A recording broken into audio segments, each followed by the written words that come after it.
Welcome to the Mama Mudra Podcast. I'm Kate Thompson-Duwe, and I believe that the wellness industry has a joy problem, so we're aiming to fix it.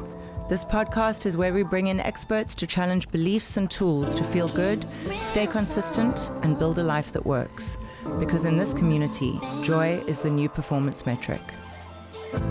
Welcome back to the Mama Mudra Podcast. On the podcast, we explore one central question, which is how do we live authentically and how do we live a good and happy life? Authentic happiness isn't something, in my opinion, that appears with time once we have mastered the art of living well. It's something that should drive us on our journey toward living well. So we need to try and incorporate it into our everyday lives. And sometimes the most powerful lessons about that and about happiness and how to find it on a daily basis come from observing people and seeing those people that seem to be able to incorporate happiness into their daily lives, no matter what else is going on around them. Today's guest is someone that I've had the privilege of knowing for quite a few years now, and someone whose presence has always stood out to me.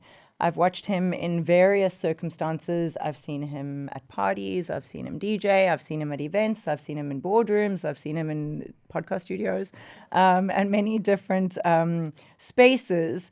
And his presence is what's always really stood out to me. He's come from somewhat humble beginnings. He's gone through challenges. He's achieved an incredible amount of success and done amazing things. But despite everything that he has experienced, good and bad, his optimism, his positivity, and his presence is really, really something to see. I've never seen him be moody or dismissive. I've genuinely never seen him be anything other than fully engaged when he's speaking to people. And that level of consistency, in my opinion, at least, is rare. So today's conversation is about understanding where that energy comes from and what we can learn from people that approach life with that level of consistency and positivity. Vincent, welcome. Jeez. Wow. Okay, let's drop mic and end this podcast. Podcast episode is done. What do you need me here for? I've just set you up. What a beautiful... Jeez, I need to chat to Shoni and see how I can hire you every time I go out just to do the prelude. Exactly. First of all, thank you so much for inviting me, and well done to you. You know, I know you've been wanting to do this, and just to let yourself be free and back yourself and start something like this and put yourself out there is amazing. You know, you've always been, you know, the driving force behind keeping the family together and making sure that our brother continues to achieve. And you've been there behind the scenes operating. And I see the work you've done, even in the board that we serve on together. You're always behind the scenes working. So to see you being in front is a bold one, and I'm sure it hasn't been easy for you, you know, but I'm happy you took the leap of faith, and it's amazing. I think we needed these conversations and this space. So well done to you too. Thank you. Yeah, I love that. I appreciate that. Thank you so much. Yeah. Okay, so before we just continue saying amazing things about each other, let's go into some actual questions for the podcast. As I said in my intro, one thing that really stands out to me with you is the consistency of your energy. Like I think that a lot of us try to be consistent with our energy, and especially when you're in a public-facing space, you're forced to be consistent with your energy. You can't go out and just be, you know, moody and rude and difficult. But it's hard sometimes. And sometimes when you're having a tough day or when things are going on at home, like it's difficult to show up. And, you know, we were recently at a really high-profile event with a lot of amazing people around us. And like, you know, I've been around, you know, many people from many walks of life for many years, and I felt quite sort of, you know, anxious and shy in the beginning of the day and wasn't, you know, was kind of hiding behind my husband, which I tend to do more often than I'd like to admit, and wasn't really putting myself out there immediately. But every time I see you, no matter what situation, you literally just walk in and you're just out there. And regardless of whether or not you're speaking to the big boss whose birthday it was or anyone at that event, you are making full eye contact, you are listening, you're present, you're talking to them, you're engaged with them. And I just want to understand where that consistency comes from. Like, is it a conscious thing that you say to yourself every morning, or is it just you? And like, how do you just always show up to that level? It's an interesting question, and thank you for asking this question. Right now, walking in here, so some mama dropped some veggies, carrying like a big bowl of veggies, a basket of veggies. And I was like, geez, Ma, let me carry the bag. She's like, okay. That's how I was brought up. Like, carry it up. She's like, yo, you're such a gentleman. I'm like, nah, it's just how I am. And I took it and I gave it to her and then I walked in. And when you ask myself, like, how do I psych myself up and how do I show up consistently in any space being myself? I agree with you. Those environments, they're not easy. You know, they're not easy. Imposter syndrome kicks in. Am I good enough? Do I deserve to be here? All of the above. And I think subsequent to me, last year, I even stopped drinking alcohol.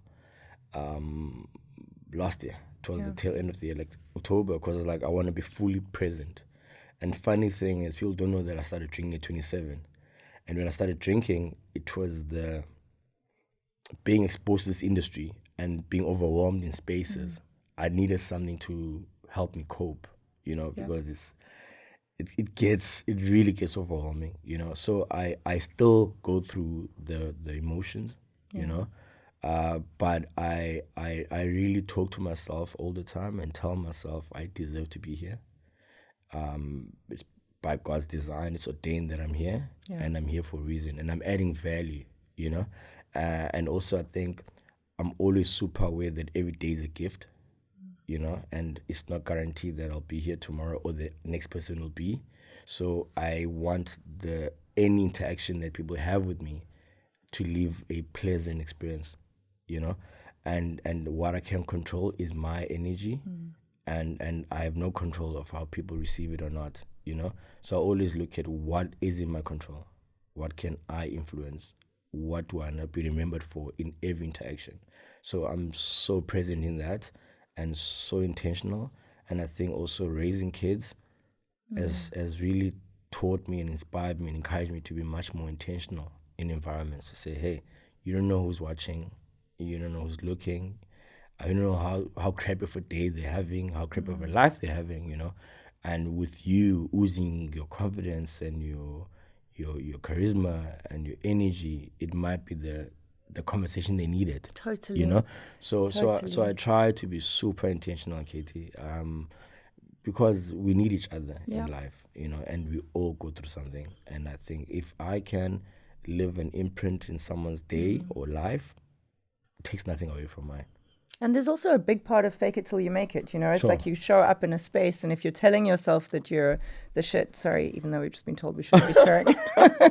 If you're telling yourself that you're the shit and you're feeling like it, you're going to start acting. You will be, you know, after a little while. Even if when you walk in, you're not necessarily feeling it, you will after a while. We feel it, like the spaces we occupy.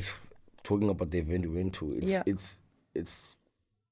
it's people who control the industry in a global level, Literally. at the highest level that you can ever imagine. You know, and you sit there, you're like, geez, what do I say? If I introduce myself this way, am I enough? But You know? ultimately, we You all know? go to the bathroom. We all arrived in the same way. We all went back and brushed our teeth. It's so Like, you know, funny it's like- talking about that. I'm walking up with my mentor, Wise, on Saturday, and I want to pee so bad, and he also wants to pee. I'm like, bro, I'm going up to go pee. And Wise is very nice. You know how he is. But it's like, he doesn't like the eyes and the attention. He's not in this life of ours. He's like, bro, I want to pee. I'm like, yo, let's go together. We go. I'm like, but it's weird. Two men walking each other to go pee, you know? So you're making fun of it. And as you're making fun, in the bathroom, who's there? Swiss Beats. Right? I'm like, bro. I'm like, why is he? I have to. I'm sorry, I'm a fan, bro. I'm like, you know, all the coolness went away. I'm like, yo, bro. Exactly. Swiss, bro.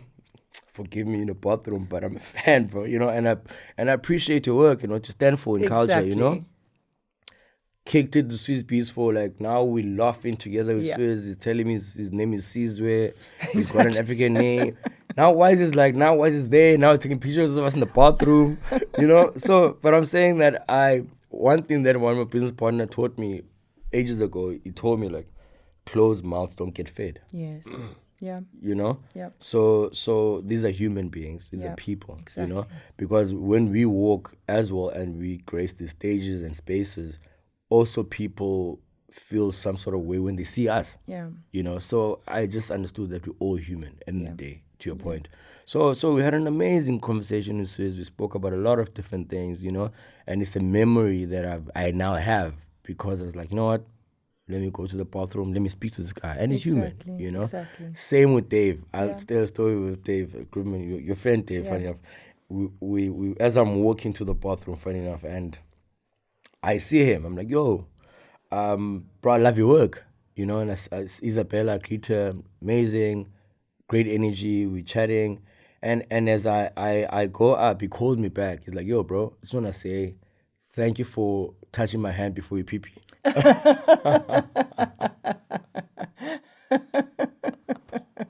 I was going to say that about Swiss just now. I was like, I hope you shook hands Yeah, before I did, I promise. And, I don't know if he did wash his hands, but it's his piece, but again. It's okay. It's okay. I'll take it. I'll take it. So like, we would be laughing it off. So the whole night we'd be laughing it off. I'm like, I wash my hands. So it was funny. Now we've got that. Wherever we meet, could be in the States, could be Europe, whenever we meet. Yeah. You know, I'm like, I've washed my hands before I took the pee-pee. You understand? And we've got that rapport together. And I posted everyone up, and then I saw his comments on my post, and boom, I'm like, oh, geez, you know. So I'm saying that it's just being you, exactly, you know, and having that confidence and trusting in your instinct, and to a point, like you psych yourself up to a degree, fake it because you're not feeling it, and not feeling secure like anyone else. But when you enter the space, you know, it's like something switches because your energy is positive. And you know, you're vibrating at a different frequency, and people vibrate towards you.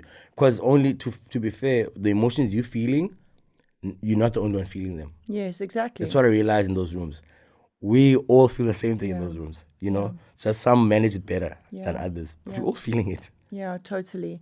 You've come from, I mean, I was going to say more humble beginnings than most of the people probably that are in those rooms, but that's actually probably not true, because I think that a lot of people, I mean, I know like Dave is a completely self-made man. You know, he literally was bussing and waitering in venues before he created, you know, Root Hospitality and the empire that he has, exactly. But, you know, you did come from humble beginnings and, you know, you went through bridges and that's the board that we sit on together now and does the most incredible work. How do you think that has impacted the way that you see the opportunities that you have available to you now, but also the way that you've approached creating those opportunities for yourself? Do you think that's made you more motivated? I think it has, when I came to like how I've grown up, humbly so, it has made me super intentional.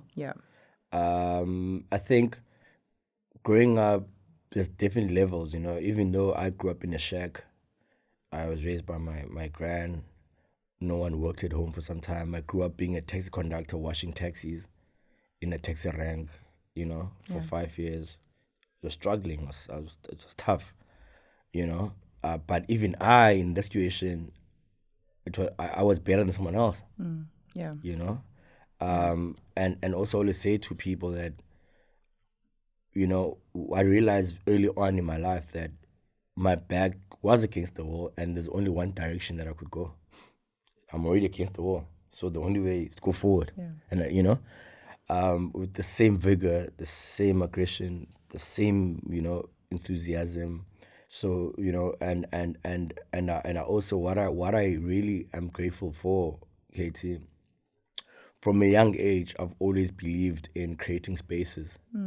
You know, and democratizing it, because a lot of people, what I realize, they never had examples and real life role models. In our families, in our generation, where we come from, it's still an anomaly to even talk about the thing you do. I don't even think my mother, until recent, kind of knew what I did for a living. Wow. Didn't understand. No one knows, you know. That's why when I started out in the industry, when I came to track back, fell in love with music, of course, saving grace. And I was like, I'm DJing now, but I realized one thing. I said, I want to make sure that I create an access point for other kids in the hood like me, you know. And also I wanted to make sure that parents understand that this thing is a career. Because remember, back then, the careers that we were exposed to, particularly as black people, were be a teacher, be a nurse, be a police officer. Those were the careers that they knew, you know. But I was like, yo, music is a thing. 100%. DJing is a thing. you know, and it can take you far. Yeah. And I remember I then said, okay, cool, Vince, how are you going to create this access? And then I was like, okay, cool. I stumbled across a competition called SAP Kickstart. And they were saying, are you an entrepreneur? Do you have what it takes? I was like, this is talking to me. It's my moment. It's my moment. This is a longer format story, but it's going to be my book I'm writing now. Amazing. Nice. So nice little plug there. I'll share some exclusives. I'll share some exclusives. So I was like, this is talking to me.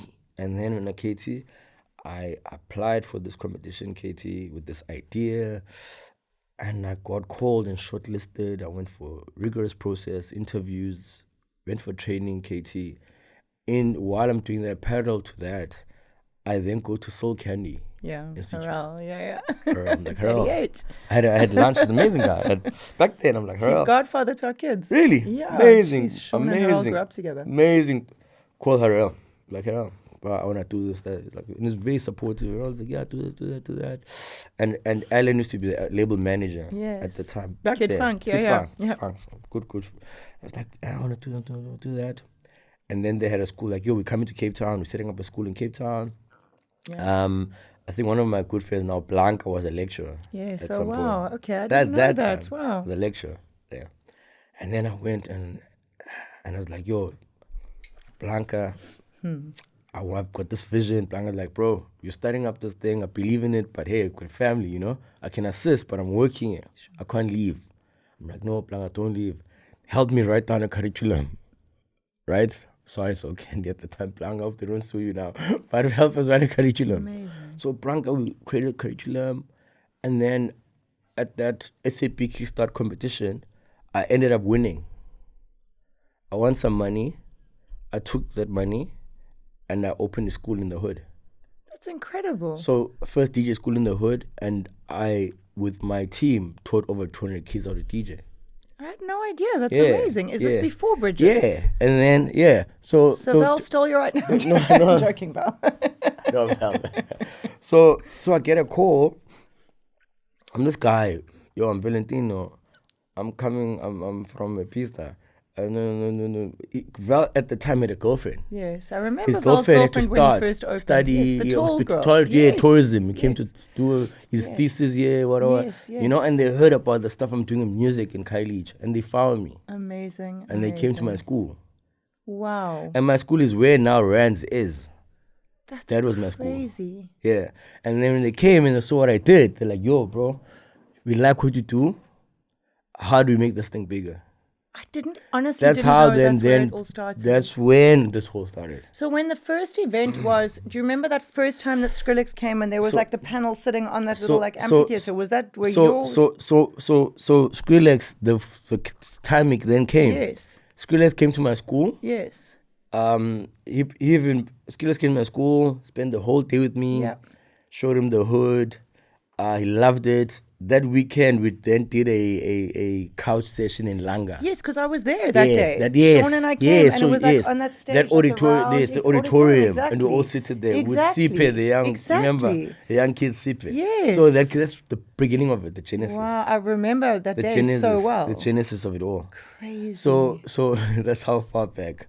mad, you know, eh? there was the And then the second one Ivan after was that, there Ricky with was Red there. Bull was there. Yes, Ivan was there with Red Bull. Yes, exactly. So we were all, and I was working so close and Exactly. DJing at Daisies and Opie Copies with Ivan in the studios. crazy. That's the era we came from. Beautiful. So Val then said, look, we love this thing. And then more people then started coming, you know, and buying into the vision.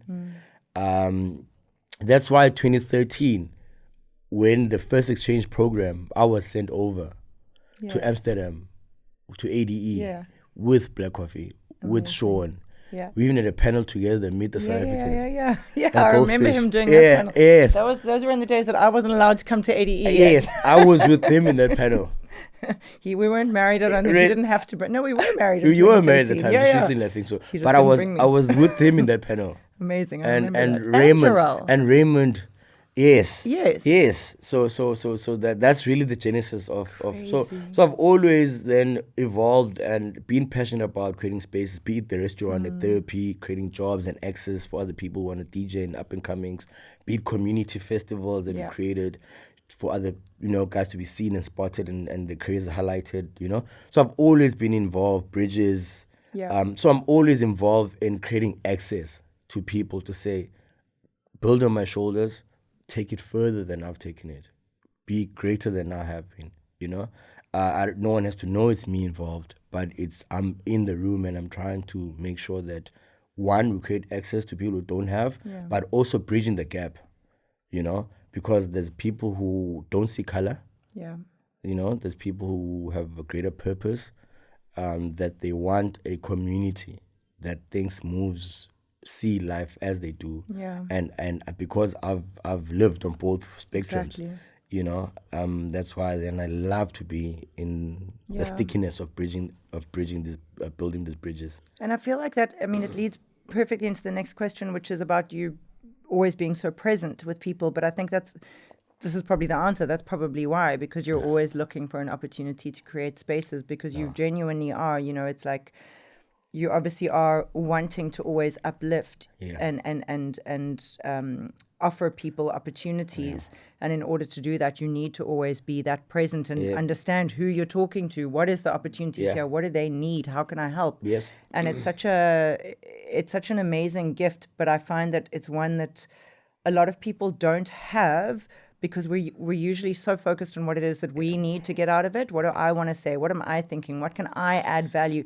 Especially if you're feeling imposter syndrome or something, you're waiting for your moment to be like, hey, this is me. Let me say something clever, and then everyone's going to think that I'm cool.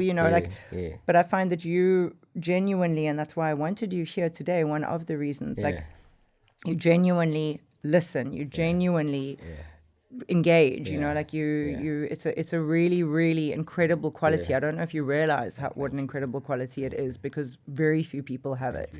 And I think that that's obviously why, because you genuinely want to help, you want to give back. Yes. And again, when I get and thank you for saying that. And I think I always say to people, right, our industry, it's really like a thankless industry, really. Like I don't know how many careers even Sean has help create, Totally. And if he was about himself, he would have be feeling entitled. Yes. Remember, I gave you first show here. Remember, putting on you, Sure. But it doesn't do that, He adds value, keeps it moving, builds relationships. Yeah. When we connect again, we'll connect again. He's there. He's a call away. Yeah.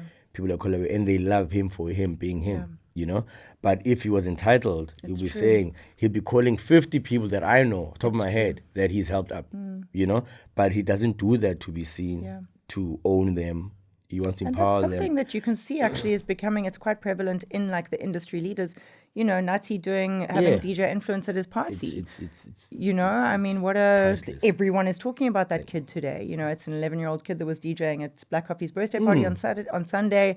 He's visually impaired. He can't see anything, and he's incredibly talented, unbelievable. Shoba's son. Exactly. Amazing. But everyone, I'd never heard of him before. Not that I necessarily would have, but everyone's heard about him now, And I think it's like a lot of Dave as well. Dave gives opportunities to a lot of people that wouldn't necessarily have had them. And he's big on using his platform to, talk about people. He's been speaking about you. He's been speaking about Shimza. He's been speaking about everyone that he met when he was here. I think it's something that certain people just have, and it's a beautiful thing when you realize that in order to grow, everyone can grow with you. You don't have to try and hold it for yourself. I always say to my kids, I always say to them, and even friends, I always say, what's the point of having all the cool toys alone? Exactly. If you're the only one with the PlayStation in the crew, exactly. Then so for me, I think it's when everyone around me is empowered. Yeah. That's when you really, really experience the best things in life.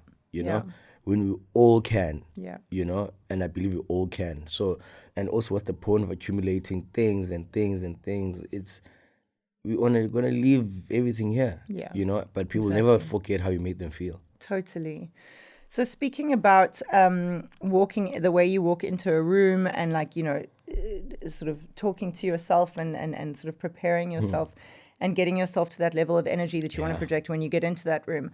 How much do you think that level of energy that you walk into the room with affects and influences everyone else around you in that room? And is that also maybe a part of, like, if someone's sitting here listening and thinking, oh, that sounds easy and it sounds cool, but like I struggle. Like maybe if you put yourself in the shoes of the other people that you're going to benefit by walking in with all this confidence and bravado. Like, do you think that is a thing that you walking in like that is actually also going to help everyone around you? It does. And it's also as you walk in to these rooms, there's the level of decorum that you must have, to be fair, is also reading the room. Yeah, you can't be too confident. You can't be too confident.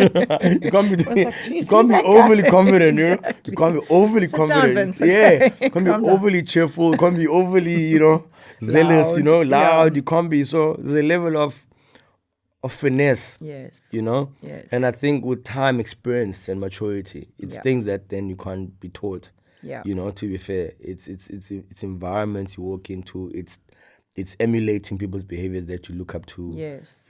It's addressing things that you're struggling with yourself internally, not to project. Yeah. It's a lot of work you do in yourself. It's a lot of observation. Yeah. And it's practice. It's like everything else. It's you train that muscle. You train that sixth sense. It's an intuition thing. It's seeing the timing. It's knowing when to go say hi. Yes. It's knowing when to give them space to finish the conversation. Yes. It's reading the room. Because there are moments where it's just the timing thing. Like you just read. You want to greet that guy, but you can see that they're engaged. Something a bit deeper. Maybe give them a moment. Just knowing what to say, not saying too much. And that's experience, Katie. It's experience, It's knowing when to be polite, how to look at in person's eyes when you're greeting them. Yeah. You go back to the basics as a person. So for me, every time I'm nervous, every room I enter into, I just make sure the basics are intact. You look good, you smell good, you're wearing your smile, eye contact, and you just bring your positive energy, and you're not in control how they receive it, but in control of what you're bringing. And it's a harder thing to do in the entertainment industry without drinking. Like, sure. to talk about it, to bring it up. Like, not everyone talks about it, but It's tough. It's hard. I mean, it's like it's the It's first thing. If tough. I walk into a room that I'm feeling intimidated, I'm going to grab a glass of wine and I'm going to feel a hell of a lot more confident after that glass of wine. And I'm not, those things aren't going to worry me. It's difficult to be Katie. very, very consistently, sober, not because you know that you need to do it for yourself, but still put yourself out there. It's difficult. It's one thing that I know that I'm also struggling with and I'm battling with. And it's been 3 months now, 2 months. 4 now in a week. Amazing. It's tough. Yeah. But also with adopting a positive lifestyle. Remember a couple of years ago, growing up playing soccer, I had 2 ACL injuries. Yeah. I have a lot of injuries, operations. Yeah. Running a restaurant, all the rider that I'm drinking for free at every gig. And then I started finding myself being 94 kgs. Yeah. And you've got kids, you got can't kids, let your health I go. can't let my health go. And that's putting pressure on the knee Yeah. with the operation. I'm like, I can't fit. I just signed a deal with a clothing brand last year. We had to shoot a cover for GQ, and I couldn't fit and have the clothes. Wow. So I'm like, this thing's not helping my mission. Yeah. I want to be able to play tennis, run around, chase my kids. Why am I letting myself go? Yes. So now I adopted a healthy lifestyle. So I didn't really stop drinking because I have a problem with alcohol. Yes. I can control my drinking. Yes. But I wanted to adopt a healthier lifestyle. Yeah. Even if I one day go back, I want to do in moderation. Yes. And I also don't want it to be an escapism. Exactly. Because as you say, we enter in these rooms. Exactly. It's too easy. Yeah, you're like, that's the easiest way. Yeah. Grab a drink. And then also to go back to what you were saying just now, like decorum and etiquette and everything, you have 2 or 3 drinks, that goes out the window. And all of a sudden, you're that guy that everyone's like, did you see him at the party last night? And then also not a you're good shy. look. It's not good look. So I'm like, I'd rather be the guy that's a slow burner sometimes. Exactly. I'd rather be a slow burner at times. But because I know that I can be a rock star as well. I can be too much, Yes. I've seen videos in the next day, I was like, jeez, why did you do that? Vince, your father now. Your father now, Sinead, cut it down. You know, I don't want to be a nuisance. I'm like, dude, you're a dad now, Vince.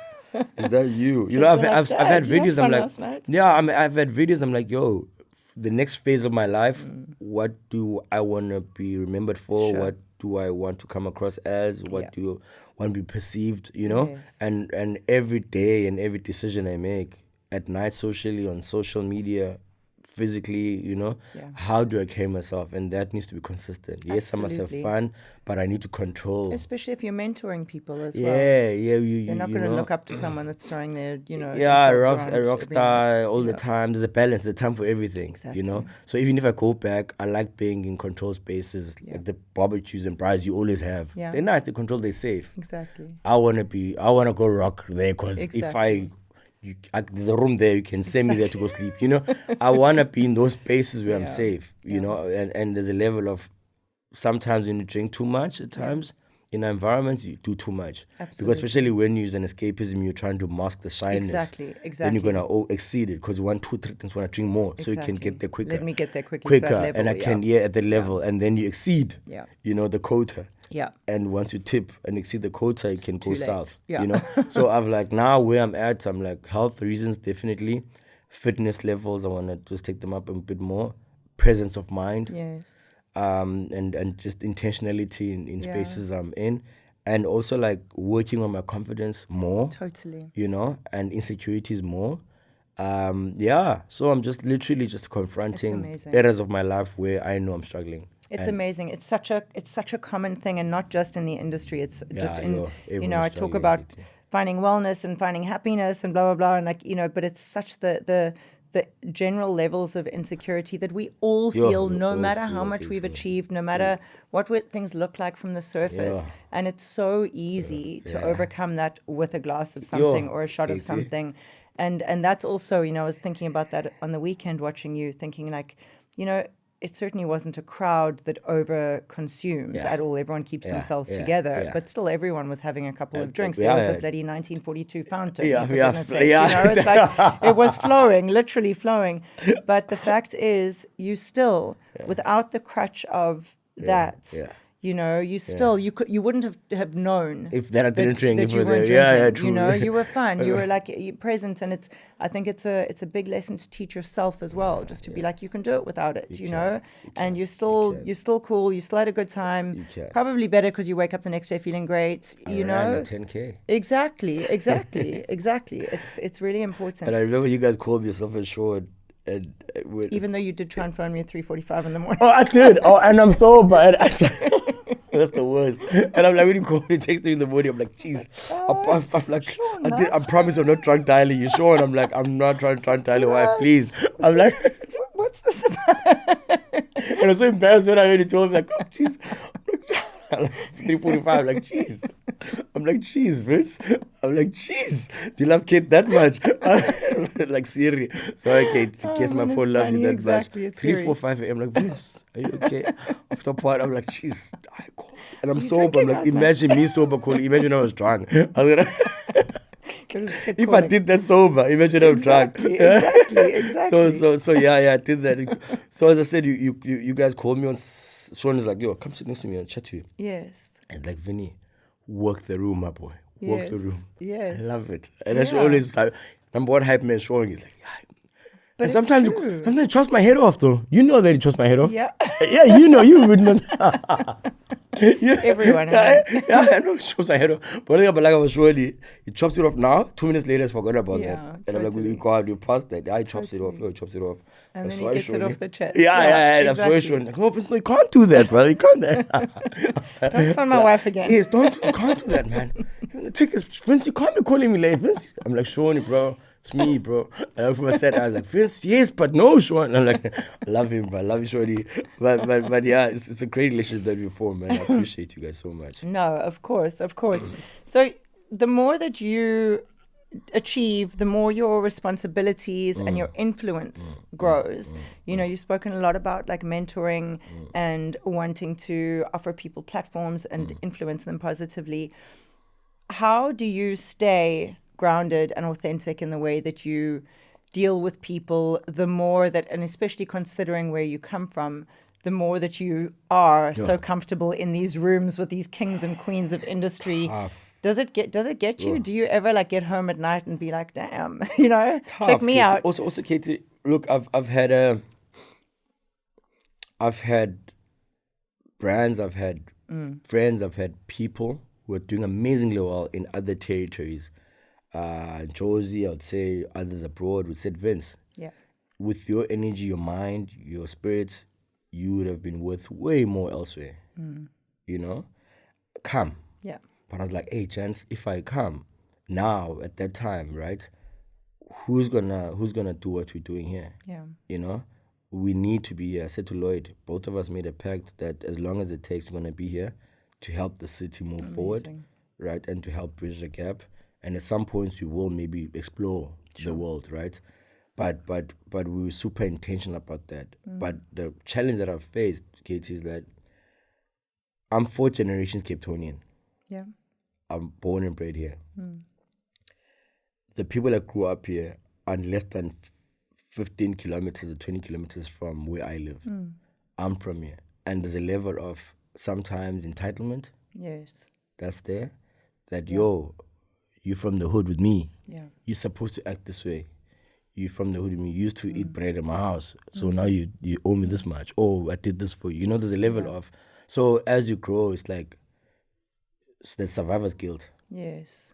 I deal a lot with survivor's guilt. Yeah. I deal a lot with it's like... For those that haven't come up as well. Yeah, I deal a lot with survivor's guilt. Like, it's sad that in a city like ours, and I'm grateful that we've built this friendship and there's, and we're intentional about it. There's a point in our lives where I'm black, Kate, I'll call it what it is. And at some point as you progress, you feel like you're not black enough. And no matter what success I'd have, I'm not saying I want to be white or not, or it's talking about color, I'll never be white. Yeah. So I'm in this sometimes in this no man's land.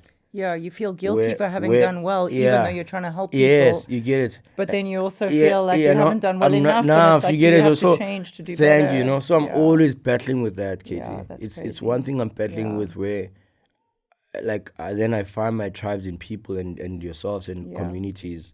But I half the time I feel like I'm in a no man's land. Yes. Especially in my city. Yeah. Where it's so divided, and I'm in the middle. That's trying to bridge these worlds. Yeah, and your businesses are all on this side of the mountain. They're all in these, affluent areas, speaking to this affluent markets. You understand? I'm playing at these gigs, at these festivals, at but these you things are doing so much for the community that you came from. That I came from, but then they don't accept me because I'm not there enough. Yeah. Or I'm speaking a certain way, or I'm driving a certain car, or I'm with these certain but people. But if you were there more, you wouldn't be doing as I wouldn't be doing what I'm doing right now to help them. Yeah. So I'm screwed anyway. It's difficult, yeah. So how do you communicate that to your kids? It's tough. I'm also trying to make sense of it, and I'm openly probably sharing it publicly for the first time. Yeah. With you here. Yeah. Those are the things that I don't know who I talk to about those things. I don't know how I navigate those things. I'm trying constantly to navigate these worlds. Yeah. I'm trying to navigate these worlds. I'm trying to have and maintain relationships in the hood with my friends without them feeling like I'm better when I'm chatting about my experiences, without them feeling I'm the ATM. Yeah. I must help everyone. And can I can't. No, of course. I can't help as much as I can, but when do I keep some for my kids, Yeah, exactly. And this side here, what do I do to fit into this world and be accepted in this world? What do I do, know? So there's that constant battle, that I have with myself, in the city, in this life that I'm living. And yet you've remained committed to staying here, which is incredible. Yeah, it was important, Kate. It's amazing. I think that's really, really something very special. I want to ask one last question to close off. Sure. If someone today listening, and especially after that last answer, because I'm quite sure that's going to speak to quite a lot of people, and it's not something that I certainly can speak to, and I think it's a whole different perspective of challenges, and another reason that your constant positivity and presence is so impressive.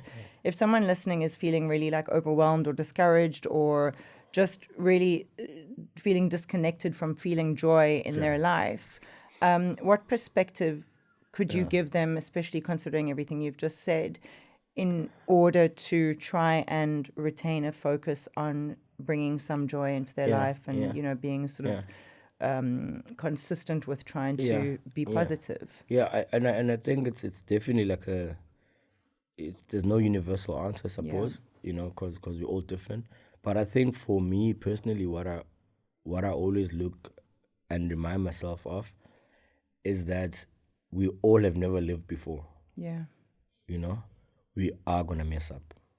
We are going to feel these emotions, Kate. We are going to drop the ball. We are going to disappoint each other, because we've never lived before, Yeah.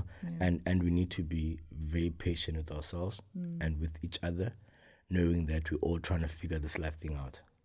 Totally. There's no formula in terms of how it's going to pan out, and no one lives this life thing alive anyway.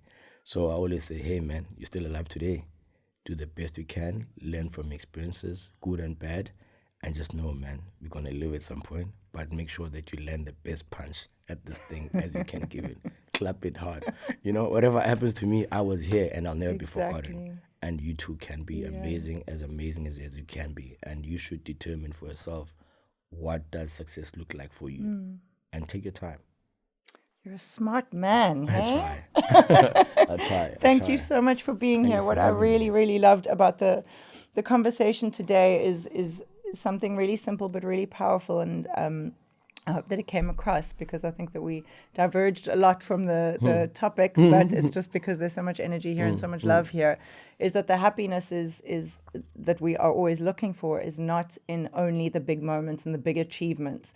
The happiness that is really going to push you forward, in my humble opinion, is in the everyday moments. It's in conversations with people that you really, really love and that bring value to your life. It's in walking into beautiful spaces. It's in seeing beautiful things. It's not only in those big moments of glory, and it's consistent and it requires effort. And I think that Vincent and the stories that he's told us today are a good reminder of how we are so in control of our own destiny, and we can decide how we impact the world, and we can decide how people are going to remember us after we've left this world. And I think that if we can ensure that everyone remembers us for being present and authentic and happy, then that's a pretty damn good legacy. Yeah. So thank you very much for listening, and I hope you enjoyed the episode. And if you did, please like, share, subscribe, all those good things. Thank you, and thank you. Peace out. If this episode shifted something with you, share it with someone who needs it. Because the wellness industry doesn't change from the top down, it changes through conversations like these. So like, subscribe, and stay close. We're not chasing wellness anymore. We're redefining it through joy. See you next week.